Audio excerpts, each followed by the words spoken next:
اعوذ باللہ من الشیطان الرجیم بسم اللہ الرحمن الرحیم الحمد للہ رب العالمین الرحمن الرحیم مالک یوم الدین ایاک نعبد و ایاک نستعین اہدنا الصراط المستقیم صراط الذین انعمت علیہم غیر المغضوب علیہم ولا الضالین آمین۔ کل ہم نے کوشش کی تھی کہ اس سورہ مبارکہ کو اس کا آغاز کر لیں، اس کو شروع کر لیں، لیکن ہم اس میں کامیاب نہیں ہو سکے۔ آج اس کا آغاز کرتے ہیں اور اس کا تعارف میں آپ سے پیش کر دیتا ہوں۔ سب سے پہلے آپ کے سامنے اس کی آیات 7 ہیں۔ میں نے آپ سے کل عرض کیا تھا کہ آیات میں اختلاف بھی ہے، لیکن وہ ضمنی نوعیت کا ہے۔ یہاں آپ کو پتہ ہونا چاہیے کہ سورہ فاتحہ کو شروع کرنے سے پہلے تسمیہ کو بعض لوگ یہ سمجھتے ہیں کہ وہ سورہ فاتحہ کا حصہ ہے۔ بے شمار اقوال ہیں اس حوالے سے، دلائل بھی پیش کرتے ہیں، لیکن جو اس وقت ہمارے سامنے موجودہ صورت میں موجود ہے اور جس پہ اتفاق ہے، اور یہ قرآن مجید کا حصہ ڈیفائنڈ ہے کہ یہ قرآن مجید کا حصہ ہے اور یہ طے شدہ ہے، اور وہ یہ کہ سورہ فاتحہ کی 7 آیات ہیں اور اس کو ایک رکوع شمار کیا جاتا ہے۔ اس سورہ کے بے شمار فضائل ہیں، بے شمار برکات ہیں۔ مثال کے طور پہ اگر ہم اس کے اسماء کو ہی لے لیں، یعنی اس سورت کے جو مختلف ائمہ نے اسماء بیان کیے ہیں، اس سے ہی اس کی اہمیت واضح ہو جاتی ہے۔ مثال کے طور پہ سب سے پہلے اس کا نام فاتحہ، فاتحہ بامانی ازالہ اغلاق و اشکال، کہ جتنے بھی اشکالات ہیں، اغلاق ہیں، ان سے ازالہ، ان سے چھٹکارا حاصل ہو جاتا ہے۔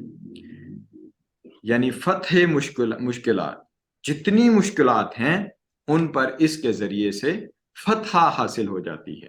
کیسے حاصل ہوتی ہے یہ اس کے معارف میں ہم جاتے ہیں تو پھر دیکھتے ہیں۔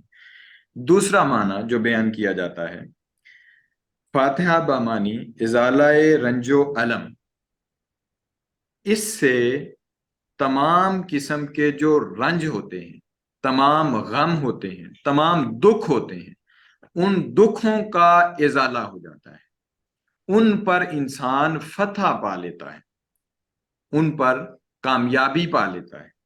پھر اسی طرح سے اس کا تیسرا معنی، اب اس کی اہمیت دیکھتے جائیں، اور اس کا مختصر ہونا اور پھر اس کی اہمیت، ان دونوں چیزوں کو آپ اپنے ذہن میں رکھیں کہ یہ ٹوٹلی 7 آیات ہیں، اس کو ذہن میں رکھنا ہے خاص طور پہ۔ تیسرا معنی بمانی، یعنی فاتحہ بمانی فتح علوم و ہدایات، یعنی جتنے بھی رموز و اسرار ہیں، چھپے ہوئے ہیں علوم، ان سب علوم کا ظہور اس سورہ فاتحہ میں ہے۔ یعنی اس سورہ فاتحہ کو پڑھ لیا جس نے، سمجھ لیا، تو اس میں وہ تمام علوم اور جو چیزیں چھپی ہوئی ہیں، جو چیزیں غیب ہیں، ان کا انسان پر آشکار ہو جانا، تو یہ اس کا ایک معنی ہے۔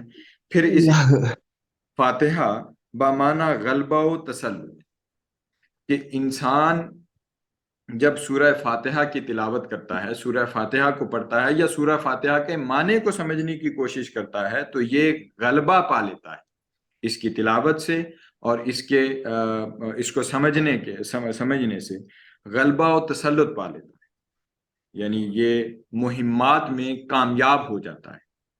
مہمات میں کامیاب، یہ سادہ معنی یاد رکھ لیں کہ مہمات میں کامیاب، مہمات میں فتح یابی۔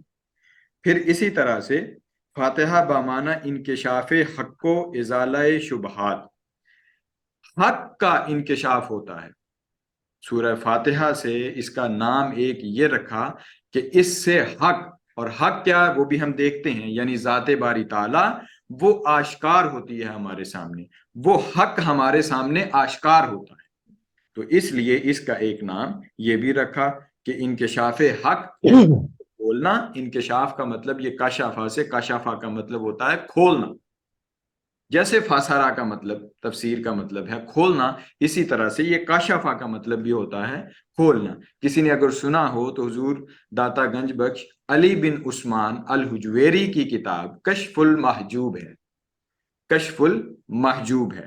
کشف کا مطلب وہی اٹھانا اور کھولنا، محجوب وہ چیزیں جو پردہ پوش ہیں، تو پردہ پوش چیزوں کو کھولنا۔ تو حضور داتا گنج بخش کی یہ کتاب کشف المحجوب بڑی مشہور کتاب ہے، آپ لوگوں نے سنا ہوگا، دیکھا ہوگا۔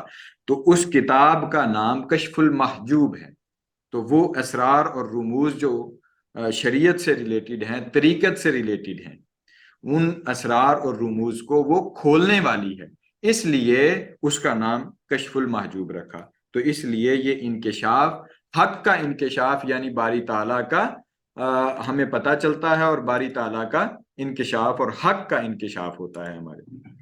اسی طرح سے فتح بامانی یعنی فاتحہ بامانی اول و آخر، تو اس کا ایک یہ معنی ہے کہ یہ اول آئی ہے، تو اس کا مطلب اس میں پورے قرآن مجید آخر تک کے جتنے علوم ہیں یہ مقدمے کے طور پہ پیش کی ہے۔ یعنی اول و آخر ہے تو مقدمہ، کسی بھی کتاب کا جب مقدمہ لکھا جاتا ہے تو اس میں بیان کیے جانے والے تمام مضامین کو چند سطروں میں، چند صفحات میں اس کو سمیٹ دیا جاتا ہے، چند ایسے الفاظ کا انتخاب کیا جاتا ہے کہ جس میں آنے والی کتاب کا کرکس اور تھیم اور تھیسس بیان کیا جاتا ہے۔ تو یہ سورہ فاتحہ اس لیے بھی ہے۔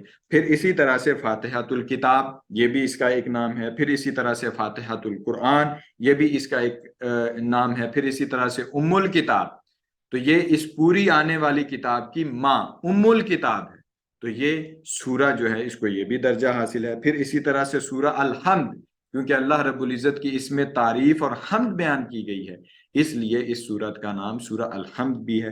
اسی طرح سے سورہ المناجات، یعنی اس میں مناجات کس طرح سے کرنی ہے، ایک انسان نے اپنی زندگی سنوارنی کیسے ہے، اس کا طریقہ، اس نے اللہ رب العزت سے دعا کیسے مانگنی ہے، کیسے اللہ رب العزت کو مخاطب کرنا ہے، تو وہ سارا سلیقہ بھی سکھایا گیا ہے۔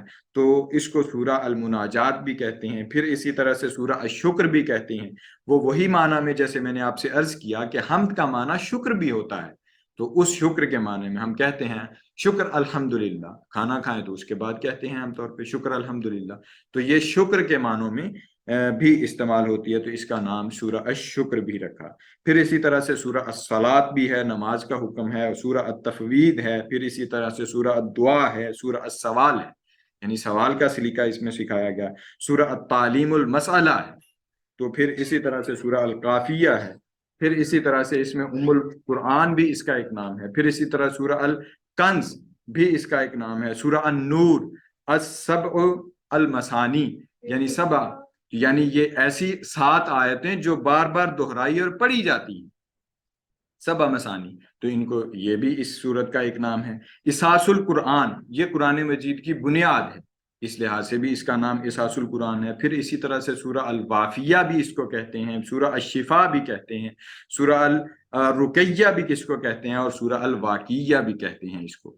تو یہ اس کے مختلف معنی اور معارف کے حوالے سے کہ اس کے نام، تو انہی سے اس سورت کی جو فضیلت ہے اور اس کے فضائل ہیں وہ ہمارے سامنے واضح ہوتے ہیں، اور اس کی اہمیت واضح ہوتی ہے کہ علماء نے کس قدر اس سورت کے جو نام ہیں وہ مختلف طریقوں سے بیان ہمارے تک کیے ہیں اور ہمارے سامنے رکھے ہیں۔ پھر اسی طرح سے اس کا اگر ہم بغور مطالعہ کریں تو سب سے پہلے جو کلمہ ہے الحمد، الحمد، حمد میں نے عرض کیا کہ وہ تعریف کے معنوں میں بھی اور اسی طرح سے شکر کے معنوں میں بھی استعمال ہوتا ہے۔ تو تعریف کے معنوں میں جیسے میں نے گرامر کے سبق میں تھوڑا سا عرض کیا کہ الف لام جنس ہونے کی وجہ سے ہر چیز جس کی تعریف کی جاتی ہے اس کا ایک ہی مرکز اور محور ہے، اور وہ ایک مرکز اور محور اللہ رب العزت کی ذات ہے، یعنی یہ تمام اجناس مل کے جس جنس کی اور جس چیز کی تعریف کرتی ہیں وہ اللہ رب العزت کی ذات ہے۔ تو اس لیے یہاں پہ الحمد فرمایا، سب تعریفیں اللہ ہی کے لیے ہیں، سب تعریفیں اللہ ہی کے لیے ہیں۔ یہاں ایک لطیف سا بہت یعنی دل کو بھا لینے والا میں ایک چھوٹی سی چیز عرض کروں کہ اللہ رب العزت کا ایک نام حمید بھی ہے، اللہ رب العزت کے صفاتی ناموں میں سے ایک نام حمید بھی ہے، یعنی تعریف کرنے والا۔ یہاں ہم نے یہ بات سمجھی کہ الحمد سے مراد تمام تعریفیں اللہ کی ہیں، اللہ کے لیے ہیں، سب تعریفیں اللہ ہی کی ہیں۔ لیکن اللہ پھر یہاں پہ یہ سوال پیدا ہوتا ہے کہ اللہ کس کی تعریف بیان کرتا ہے؟ یعنی تمام تعریفیں تو اللہ کے لیے ہیں، پھر اس کا یہ نام حمید، احد، تو حمید یہ نام اس کا کیسے ہے؟ تو وہ کس کی تعریفیں بیان کرتا ہے؟ تو وہ اللہ رب العزت یقیناً وہ تعریفیں جس کی بیان کرتا ہے وہ محمد ہے، جس کی سب سے زیادہ، یعنی اس میں بھی دیکھیں احمد ہے، محمد ہے، ان کا معنی ہے کہ جس کی تعریف بیان کی جائے، بار بار تعریف بیان کی جائے اور سب سے بڑھ کے تعریف بیان کی جائے۔ تو سب سے بڑھ کے تعریف یہاں آقا علیہ الصلوۃ والسلام کی، وہاں احد اور حمد کی صورت میں اللہ رب العزت کی۔ تو پھر اللہ رب العزت کس کی تعریف بیان کرتا ہے؟ اللہ رب العزت آقا علیہ الصلوۃ والسلام کی تعریف بیان کرتا ہے۔ تو بیسیکلی یہ آیت اور یہ صورت ہمیں محبت رسول کی طرف لے جاتی ہے، اطاعت رسول کی طرف لے جاتی ہے، ادب و تعظیم مصطفیٰ کی طرف لے جاتی ہے، اور تعلق پھر رسالت سے جوڑتی ہے۔ یعنی یہ پہلا ہی کلمہ، اب پورا قرآن مجید آگے آنا ہے، پورا قرآن مجید 30 کے 30 پارے آنے ہیں، 114 صورتیں آنی ہیں۔ سب سے پہلا کلمہ اس میں جس چیز کا اللہ رب العزت نے ہمیں حکم فرمایا، جو کام کرنے کے لیے ہمیں کہا، وہ یہ کہ حمد بیان کرو، اور وہ خود کس کی حمد بیان کرتا ہے؟ وہ حمد بیان کرتا ہے آقا علیہ الصلوۃ والسلام کی۔ یہاں الحمدللہ تمام تعریفیں اللہ کے لیے۔ دوسرا کلمہ رب العالمین، رب ہے، رب کا مطلب ہوتا ہے تربیت کرنے والا۔ تو جب اللہ رب العزت جس کے لیے تمام تعریفیں ہیں، اس نے پیدا کیا انسان کو اور دیگر مخلوقات کو، تو وہی پھر رب ہے، اور وہی اس میں بنیادی صلاحیتیں پیدا کرنے کے بعد ان کو درجہ کمال تک لے جانے کے لیے انسان کی تربیت کرتا ہے، انسان کی تربیت کرتا ہے۔ کیسے؟ کیونکہ وہ ان کو وہ درجہ کمال تک لے جاتا ہے، اور درجہ کمال تک لے جانے والا ہی رب ہوتا ہے، اور وہ تربیت کرنے والا ہوتا ہے۔ تو اللہ رب العزت رب ہے، تربیت کرنے والا ہے، اور وہی تربیت کرتا ہے، اور اسی کے لیے ہی تمام تعریفیں ہیں۔ پھر اس کے بعد العالمین، العالمین، رب العالمین، یہاں یہ نہیں فرمایا کہ عالم، یہ عالم کی جمع ہے عالمین، اور یہاں یہ بھی نہیں فرمایا کہ جو اس کتاب پر ایمان لائیں گے ان کے لیے۔ رب کن کا ہے؟ وہ تمام جہانوں کا ہے، وہ تمام عالموں کا ہے، وہ تمام عالموں کا رب ہے جتنے اس نے بنائے ہیں۔ ہمیں تو یہ دو ہی پتہ ہیں، یعنی ایک یہ عالم اور ایک اس کے بعد آنے والا قیامت، تو ہمیں تو یہ دو ہی عالم پتہ ہیں۔ لیکن عالم کتنے ہیں؟ یہاں ایک حدیث مبارکہ میں آقا علیہ الصلوۃ والسلام نے فرمایا، حضرت وہب بن منبع وہ فرماتے ہیں کہ کل 18,000 عالم ہیں، 18,000 عالم ہیں، اور یہ دنیا میں سے، یہ جو دنیا ہے ان میں سے ایک ہے، یہ دنیا ان میں سے ایک عالم ہے۔ تو اب آپ یہاں پہ اندازہ لگائیں اللہ رب العزت کی ربوبیت کا، کہ وہ کتنے 18,000 کا ذکر کر رہے ہیں۔ پھر اسی طرح سے حضرت ابو سعید خدری رضی اللہ تعالی عنہ فرماتے ہیں کہ 40,000 عالم ہیں، اور ہماری دنیا ان میں سے ایک عالم ہے۔ تو اللہ رب العزت کی ربوبیت ان تمام عالموں کے لیے ہے۔ اب اس میں جو میں نقطہ اور جو چیز بیان کرنا چاہوں گا وہ یہ کہ یہ ایک عالم، اس میں ہمیں پیدا کیا، اور ہمارے ساتھ اللہ رب العزت کا کرم اور فضل کتنا ہے کہ ہم میں اس شخصیت کو پیدا کیا، اس نبی کو پیدا کیا کہ جس کے لیے تمام کائنات بنائی، جس کے لیے تمام کائنات بنائی، یعنی وجہ تخلیق کائنات آقا علیہ الصلوۃ والسلام کی ذات ہیں۔ تو ہمیں اس پر بھی اللہ رب العزت کا شکر بجا لانا ہے کہ اللہ رب العزت نے ہمیں ایسے عالم میں پیدا کیا اور ڈائریکٹ نسبت اس شخصیت سے دی، اس بزرگی والے نبی سے دی، محمد مصطفیٰ سے دی، چہرہ والضحیٰ والے سے نسبت دی، اور اس کے زمانے میں اور پھر بالخصوص اس کی امت میں پیدا کیا۔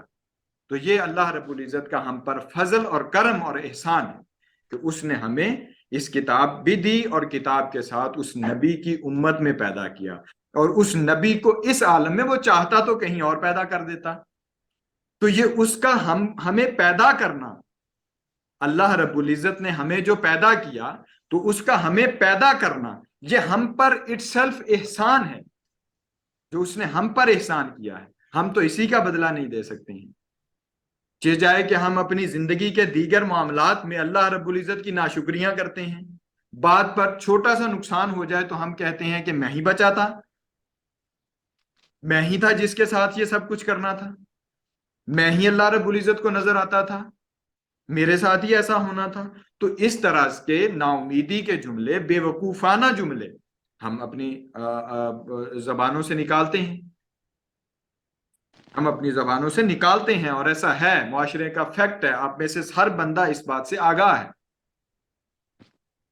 کہ جب بھی ایسا معاملہ پیش آئے کہ چھوٹا سا نقصان ہو جائے تو ہم سارے کا سارا الزام وہ اللہ رب العزت پر دھر دیتے ہیں کہ وہ اللہ رب العزت ہے، اسی نے کیا ہے ہمارے ساتھ ایسا،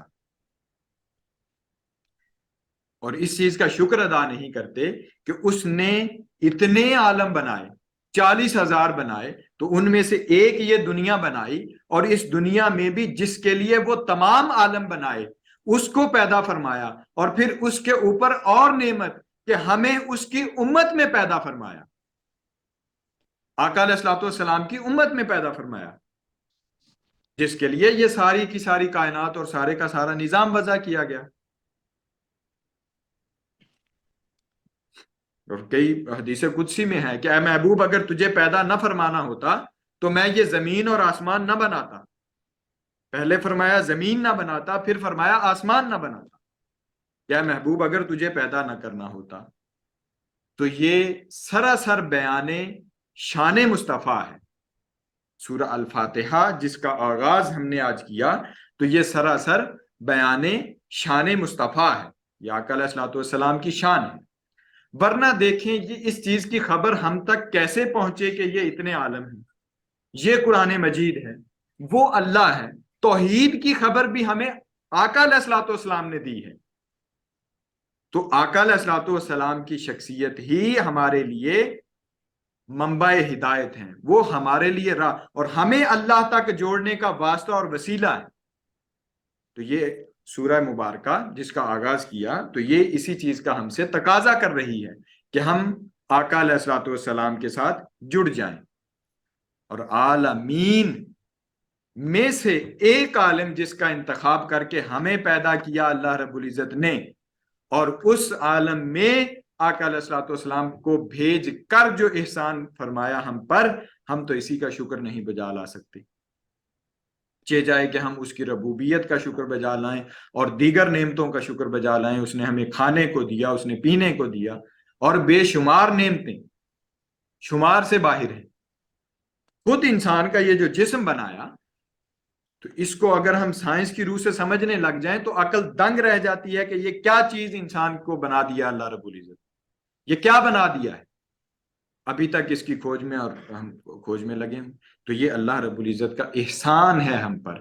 ہمیں چاہیے، جو ہمیں سبق ملتا ہے وہ یہ کہ ہمیں چاہیے کہ ہم اللہ رب العزت کا شکر ادا کریں، اللہ رب العزت کی ثنا کریں، اس کی حمد بیان کریں۔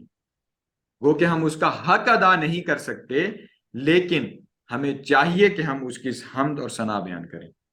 پھر جو دوسری چیز اس میں الرحمن اور الرحیم، اب حمد اور تعریف یہ تو بیان کر دی اللہ رب العزت کے لیے، پھر اس کے بعد یہ بھی بتا دیا کہ وہ عالمین کا رب ہے، عالمین کا پالنے والا ہے۔ اب اس کے بعد تھوڑا سا انسان کو یعنی اللہ رب العزت کی ہی ایک صفت بیان ہو رہی ہے کہ وہ مالک اور عالمین کو پالنے والا، وہ تربیت کرنے والا، وہ تربیت کرنے والا کیسا ہے؟ تربیت کرنے والا یقیناً اگر نرم خو ہوگا، اگر رحم دل ہوگا، اگر رحمت کرنے والا ہوگا تو وہ رحمت کرے گا اور اپنے بندوں کو رحمت سے نوازے گا۔ تو یہ اپنی صفات کا یہاں پہ تعارف ہمیں دیا کہ الرحمن اور الرحیم، کہ وہ رحم کرنے والا ہے اور پھر سب سے بڑھ کے رحم کرنے والا ہے۔ الرحمن الرحیم، وہ سب سے بڑھ کے رحم کرنے والا ہے۔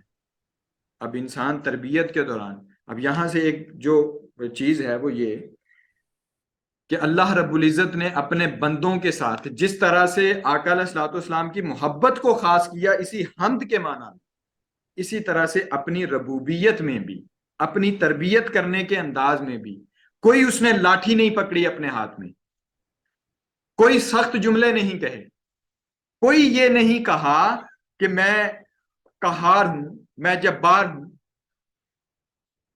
میں عدل کرنے والا ہوں، یہ صفات بیان نہیں کی۔ بیان کیا کیا؟ الرحمن اور الرحیم، کہ میں رحمان ہوں اور میں ہی رحیم ہوں، مجھ سے بڑھ کے کوئی رحم کرنے والا نہیں ہے۔ یہ مبالغے کے صیغے ہیں دونوں میں، جہاں جس میں تمام جتنا یعنی اس کسی چیز کی صفت میں اضافہ ہو سکتا ہو تو اس میں اضافہ ہوتا ہے۔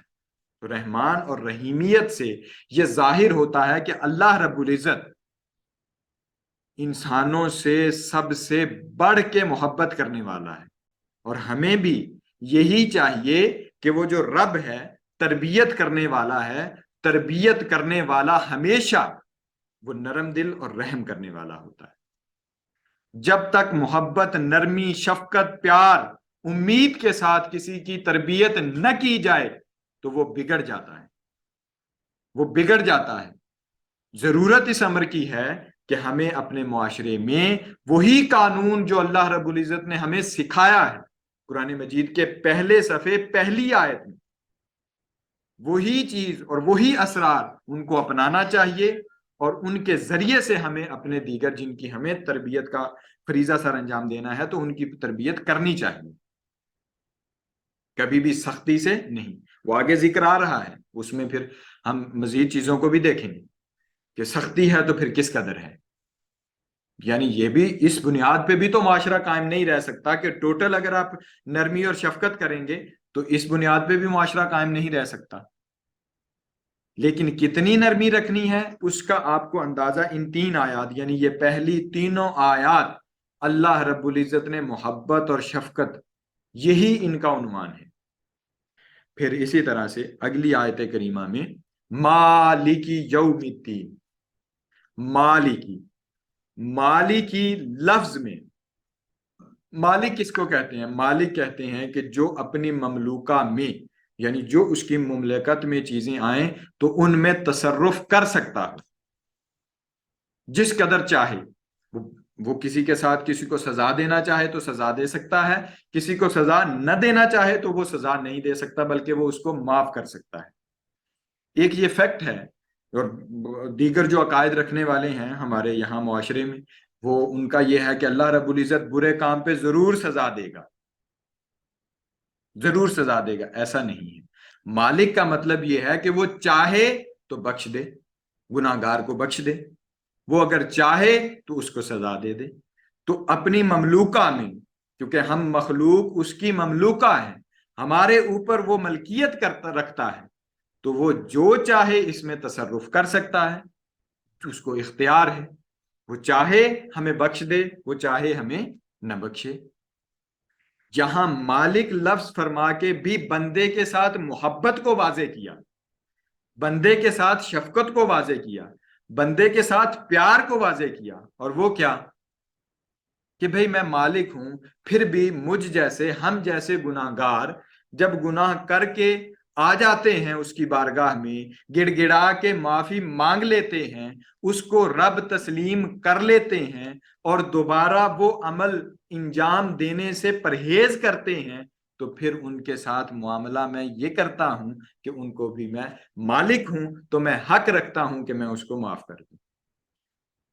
اب وہ مالک ہے، اس نے ہمیں پیدا کر کے یہ ہم پر احسان کر دیا، تو وہ ہمارا ہمیں یعنی اس لیے شکر بجا لانا چاہیے کہ ہمیں آقا علیہ الصلوۃ والسلام کی امت میں پیدا کیا۔ اب پھر وہ ہم پہ حق رکھتا ہے، یعنی ہم پہ احسان کیا نا، اس نے ہم پہ احسان کیا، تو ہم پہ احسان کیا تو اب وہ حق رکھتا ہے کہ وہ اپنی مرضی چلائے ہم پہ۔ تو مرضی چلائے تو وہ کہتا ہے کہ اگر بندے تو نے کچھ برا عمل کر لیا ہے تو میری بارگاہ سے مانگ، میں عطا کرنے والا ہوں، اور میں تجھ سے محبت کرنے والا ہوں، 70 ماؤں سے بڑھ کے محبت کرنے والا ہوں، 70 ماؤں سے بڑھ کے محبت کرنے والا ہوں۔ تو یہ آقا علیہ الصلوۃ والسلام کے حوالے سے، یعنی آقا علیہ الصلوۃ والسلام کی امت میں ہمیں پیدا کر کے احسان، پھر اس کے ساتھ مالک، اور اس میں بھی تخفیف ہمارے لیے کس قدر ہے۔ اور اسی کا دوسرا پہلو یہ ہے کہ اے بندے، گناہ نہ کر، برے اعمال نہ کر، جن اعمال سے میں نے تجھے روکا ہے ان اعمال سے رک جا۔ کیوں؟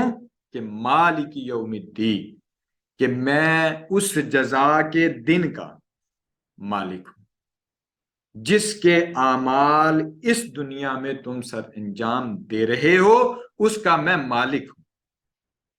اس دین کا، اس دین کے معنی قیامت کے معنی میں یہ استعمال ہوتا ہے، روز جزا کے معنی میں، روز سزا کے معنی میں استعمال ہوتا ہے، تو جس میں نیکی اور برائی دونوں پر جزا اور سزا دی جائے گی، تو ان معنوں میں یہ استعمال ہوتا ہے۔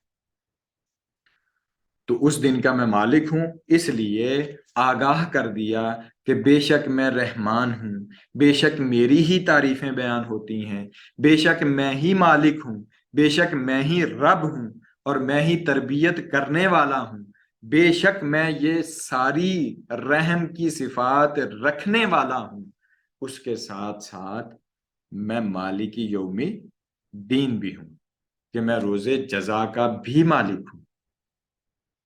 تو بندے تھوڑا سا دھیان کر کے برے اعمال سے بچنا ہے اور اچھے اعمال کو انجام دینا ہے، اچھے اعمال کرنے ہیں، تو یہ مالکی یوم الدین۔ اب اس کے ساتھ جو اگلی چیز بیان کی وہ ایاک نعبد، ایاک نعبد۔ اب اس حمد کو بیان کرنے کے بعد، تعریفیں بیان کرنے کے بعد، اب یہ جو آیات آ رہی ہیں یہ دعائیہ آیات ہیں، اور یہ سلیقہ ہوتا ہے کہ اگر آپ مالک کے پاس جائیں نا تو ڈائریکٹ اپنے سوال ہی نہیں رکھ دیتے اس کے سامنے۔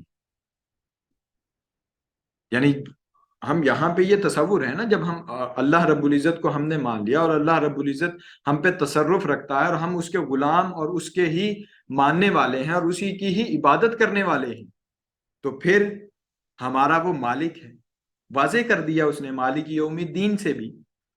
تو اس مالک کے سامنے جب ہم جائیں تو کیسے مانگیں، یہ سلیقہ بھی اسی آیت کریمہ اور اسی سورہ مبارکہ سے ہمیں اللہ رب العزت نے بتا دیا ہے کہ پہلے جس سے مانگیں، اور جو آقا و مولا ہو تمہارا اس سے جا کے اس کی کچھ حمد کیا کریں، اس کی صفات بیان کیا کریں، اس کی تعریف کیا کریں، پھر اس کے بعد اپنا دستے سوال دراز کیا کریں، اپنا سوال اس کے بعد رکھا کریں آگے۔ تو یہ ایک اپنا انٹروڈکشن کروانے کا بھی اللہ رب العزت نے ایک چیز ہمیں بتائی، یعنی سب سے پہلے اپنا انٹروڈکشن کروایا۔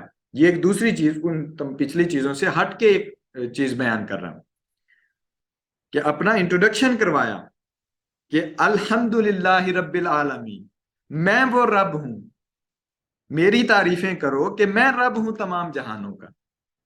یعنی یہ کیا ضرورت تھی عالمین کہنے کی؟ تو یہ بیسیکلی اپنا انٹروڈکشن پیش کر رہا ہے اللہ رب العزت، اپنا تعارف بیان کر رہا ہے کہ میری تعریف کرو۔ بھئی کیوں کرو؟ کیونکہ میں نے تمام جہانوں کو پیدا کیا ہے، میں اس تمام عالمین کا میں رب ہوں، میں پالنے والا ہوں۔ تو یہ اس نے اپنا تھوڑا انٹروڈکشن پیش کیا ہے۔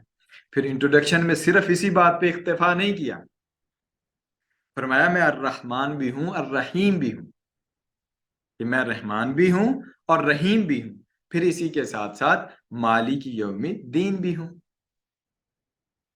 کہ میں محبت بھی کرنے والا ہوں اور محبت کے ساتھ ساتھ تھوڑی سی کھنچائی کرنے والا بھی ہوں، تھوڑی سی کھنچائی کرنے والا بھی ہوں۔ تو یہ اللہ رب العزت نے ہمیں محبت کا ان میں درس دیا اور اس کے ساتھ ساتھ اپنا انٹروڈکشن کروایا۔ تو یہ بیسیکلی بندے کو سمجھا اور سکھا رہا ہے۔ یہ کس کے لیے ہے؟ یہ ٹیکسٹ بک ہمارے پاس، یہ کس کے لیے ہے؟ یہ جو ٹیکسٹ بک ہے ہمارے پاس، یہ کس کے لیے؟ یہ ہماری ہدایت کے لیے ہے نا۔ تو اگر یہ ہماری ہدایت کے لیے ہے تو یہ اللہ رب العزت ہمیں کیسے کلیہ بتا رہا ہے، کیسی چیزیں بتا رہا ہے، کیسا زندگی گزارنے کا طریقہ بتا رہا ہے؟ کیا یہ ہمیں اس پہ خوش نہیں ہونا چاہیے؟ ہمیں اس پہ یقیناً خوش ہونا چاہیے۔ اللہ رب العزت کا احسان ماننا چاہیے کہ وہ ہمیں بندے کی تربیت، یہ تربیت کا انداز ہے اس میں، کہ وہ فرما رہا ہے پہلے تعریفیں بیان کرو۔ کیوں بیان کرو؟ کیونکہ عالمین ہوں، میں عالمین کا رب ہوں، عالمین کا پالنے والا ہوں، جن کی تعداد احادیث میں وہب بن منبع اور حضرت ابو سعید خدری رضی اللہ تعالیٰ عنہ کے توسل سے اور ان کی بیان کردہ روایات سے ہم نے دیکھی۔ تو میں ان کا رب ہوں، عالمین کا رب ہوں، اس لیے میری تعریفیں بیان کیا کر۔ یہ انٹروڈکشن پیش کیا اللہ رب العزت نے اپنا، اور بندے کو طریقہ سکھایا کہ انٹروڈکشن اس طرح سے، انٹروڈکشن پھر دستے سوال دراز کرنے سے پہلے۔ اب اگلی جو چیز، ایاک نعبد و ایاک نستعین، عبادت اور استعانت یہ دو الگ چیزیں ہیں، لیکن ان کا اتنا گہرا تعلق ہے کہ آپ ان دونوں چیزوں کو الگ نہیں کر سکتے۔ یعنی عبادت سے مراد صرف یہ نہیں ہے کہ نماز، روزہ، زکوٰۃ، حج یہ چیزیں کر لی جائیں، عبادت سے مراد صرف یہ نہیں۔ عبادت سے مراد کیا ہے؟ اس کی تعریف کہ زندگی کی ساری جد و جہد جو بعض امور کے سر انجام دینے اور بعض سے پرہیز کرنے سے عبادت ہوتی ہے۔ یعنی ایک انسان کی زندگی کی ساری جد و جہد، جو کچھ وہ کرتا ہے اور جو کچھ وہ نہیں کرتا، یعنی اللہ رب العزت نے دو قسم کی چیزیں دی ہیں انسان کو، ایک وہ جو اس نے کرنی ہے، ایک وہ جو اس نے نہیں کرنی۔ جب اپنی زندگی میں عملی طور پر انسان وہ چیزیں نافذ کر لیتا ہے اور یہ کلیہ نافذ کر لیتا ہے تو پھر اس کو ہم کہتے ہیں کہ اس کی ساری زندگی عبادت ہے۔ ساری زندگی کیا ہے؟ عبادت ہے۔ یہ عبادت کا مفہوم ہے۔ اس میں صرف نماز نہیں ہے، صرف روزہ نہیں ہے، صرف زکوٰۃ اور حج نہیں ہے۔ عبادت ایک وسیع معنی ہے، زندگی کی تمام ڈائمینشنز پہ عبادت جو ہے وہ ملحوظ خاطر رکھنا ہے عبادت کو۔ تو یہ عبادت ایک بڑا وسیع کانسیپٹ ہے۔ اب اس کی سب سے اعلیٰ شکل کیا ہے جس کو قرآن مجید نے بار بار بیان کیا ہے؟ وہ نماز کا قیام ہے، اور نماز میں بھی سجدہ وہ سب سے زیادہ عجز و انکساری ہے۔ جب ہم اوپر مان کے آ گئے کہ ہم غلام ہیں اللہ رب العزت کے، اور ہم عاجز بندے ہیں اللہ رب العزت کے، ہم اس کی مخلوق ہیں، اللہ رب العزت کی ہم مخلوق ہیں، جب ہم یہ مان کے آ گئے تو پھر اس کے بعد یہ سلیقہ ہے کہ اس کی عبادت کی جائے۔ تو پھر ہمارے اندر سے وہ کبر، برائی، حسد، کینہ، وہ جو ایک بت ہے، اس بت کو توڑ کے صرف سجدہ ریز ہونا ہے اس رب کے سامنے۔ اب یہاں پہ ایک چیز جو سمجھنے والی ہے، اور فقہی قاعدہ اور کلیہ بھی، کہ جب ہم نے کہا عبادت کی اعلیٰ ترین شکل نماز ہے، کیونکہ نماز میں ایسے ہوتا ہے نا، یعنی نماز کی دو جہتیں ہیں، ایک ظاہری جو ہم ارکان پورا ہم تعدیل ارکان کے ساتھ نماز پڑھتے ہیں، یعنی اس میں قیام ہے، رکوع ہے، سجود ہے، دیگر چیزیں، ایک یہ ظاہری شکل ہے۔ اس کا طریقہ اللہ رب العزت نے تو قرآن مجید میں قائم کرنے کا حکم دیا، لیکن اس کے ساتھ آقا علیہ الصلوۃ والسلام نے ہم پر واضح کر دیا کہ کیسے کیسے پڑھنی ہے۔ ایک یہ طریقہ ہے، ایک اس کا باطنی بھی ہے۔ اور باطنی کیا ہے کہ بندہ ایسی حالت میں ہو کہ اللہ رب العزت کو وہ دیکھ رہا ہے، کا انا کا تراہو، وہ ایسے ہو جیسے وہ اللہ رب العزت کو دیکھ رہا ہے۔ اب بندے نے سوال کیا کہ بندہ تو کمزور ہے، بندہ اللہ رب العزت، بندے کے پاس تو طاقت نہیں، موسیٰ علیہ السلام کی آنکھیں اگر چلی گئی تھیں تو یہ انسان طاقت رکھتا ہے کہ وہ اس کو دیکھے؟ چلیں یہ بھی مان لیا، پھر اس کے بعد کیا؟ اس کے بعد یہ کہ یہ فیل بے شک نہ کرو کہ تم اللہ کو دیکھ رہے ہو، لیکن یہ تو فیل کرو کہ اللہ تجھے دیکھ رہا ہے، اللہ تجھے دیکھ رہا ہے۔ تو یہ نماز کے باطنی اس میں سے۔ اب اس میں سے جو چیز میں عبادت کے ضمن میں بیان کرنا چاہ رہا ہوں کہ سب سے جو اہم چیز ہے وہ ہے سجدہ۔ سجدے تک ہم پہنچ جاتے ہیں، سجدہ اس کی اعلیٰ ترین شکل ہے۔ اب یہاں سوال پیدا ہوتا ہے کہ جو عام حالت میں سجدہ کیا جائے تو پھر اس کو کیا کہیں گے؟ اس کو بھی ہم عبادت کہیں گے؟ اس کو عبادت نہیں کہیں گے، یہ مسئلہ سمجھنا ہے یہاں پہ۔ اس کو عبادت نہیں کہیں گے۔ پہلی امتوں میں تو ایسا تھا کہ سجدہ کیا جاتا تھا، لیکن ہم اس کو اس پرسپیکٹو میں جو آقا علیہ الصلوۃ والسلام نے ہمیں بتایا، یعنی کسی اس عقیدے کا، بیسیکلی اللہ رب العزت کے متعلق عقیدے کا، اس تصور اور فکر کا کہ اللہ رب العزت کے متعلق یہ فکر اور تصور ہے ہمارا کہ وہ ہمارا رب ہے، ہم اس کو سجدہ کر رہے ہیں، اس نیت سے سجدہ کرنا یہ جائز نہیں ہے۔